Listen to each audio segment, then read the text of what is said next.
So even if the world has changed and there's less to conquer, I still think that we shouldn't treat men so differently or tell men to behave so differently from what their nature is. Now, of course, it's good to teach men that there is strength in vulnerability, there's strength in being less aggressive. You don't have to be an aggressive person, like a violent person. You can still be aggressive in the workforce and in your ambition, which is very good for men, but you shouldn't be aggressive towards your wife, violent towards people.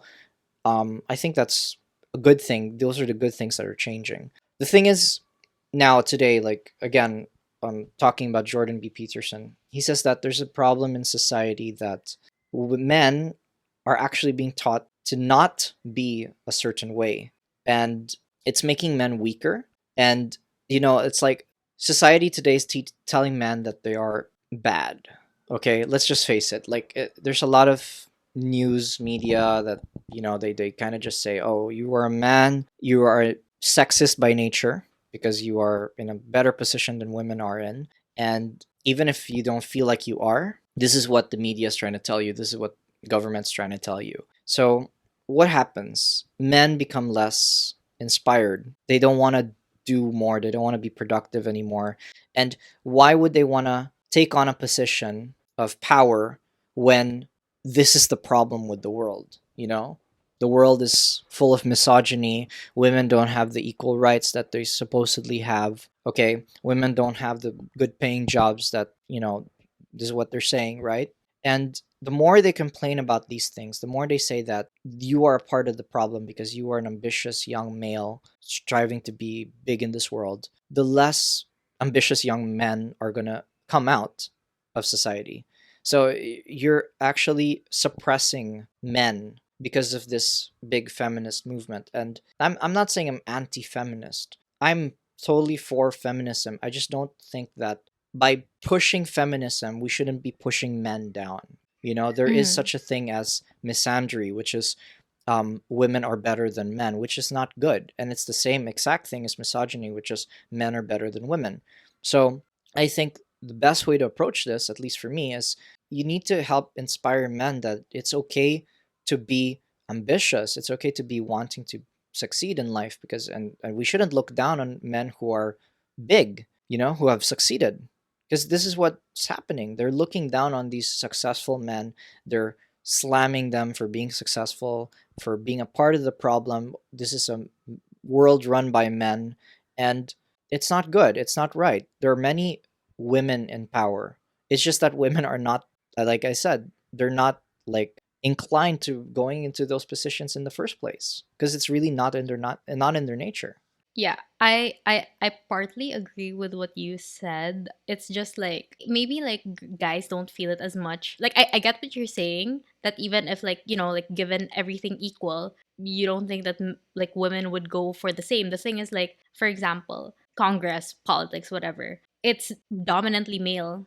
Like let's say I'm just like throwing out numbers, but it's like let's say 80% male. And how can a female, let's say I want to be mayor, and like coming in, I have all these old men saying I can't do it, or probably like, conspiring against me.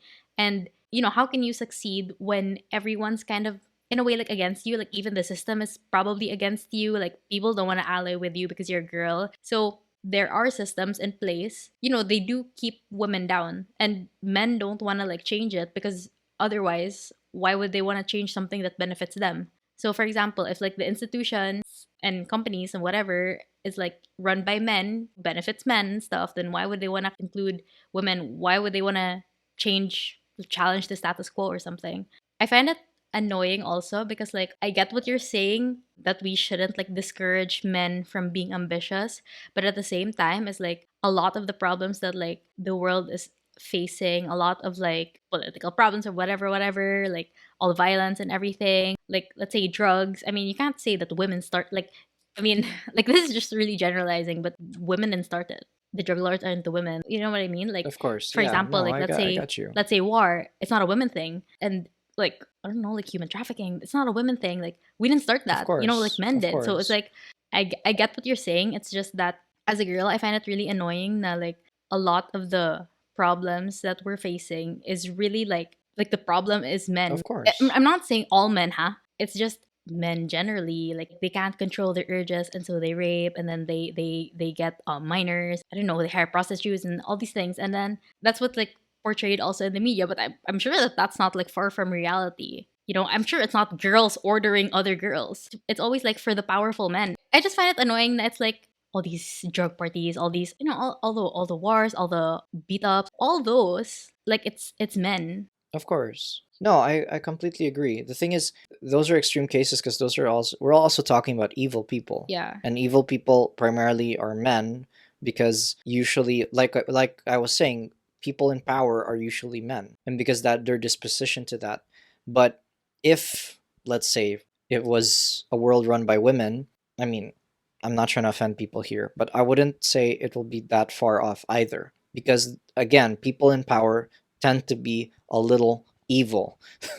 so Yeah, but the thing so is that's like my it's point. like priorities. Of course there'd be like some screwed up stuff, but then I don't think it would be like about sex. I know. No, I agree with you. I agree with you completely. And it's dangerous, especially it's dangerous to raise a girl in today's society because of how dangerous the world is and how, there are kidnappings and like you said, rapes, and women are taught to dress modestly, men are not taught to respect their women. And the thing is, like, okay, they're trying to fix this, they're trying to teach this in many schools in the world, and I think it's a good thing. It's just that some cultures really have a hard time. I mean, look at India, for example, Or the Arab countries. or the Arab countries. Those are the biggest rape culture in the world. Yeah. Look what happened in Afghanistan. There are so many women now that are suffering because of what's happening there.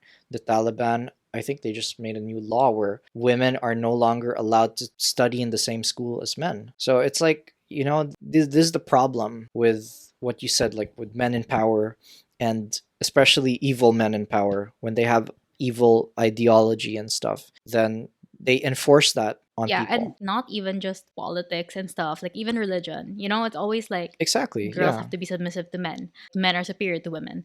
If you guys want to check out the full episode, click the link on the screen or head on over to Spotify, Apple Podcasts, or wherever podcasts are available. Thanks for listening, and we'll see you soon.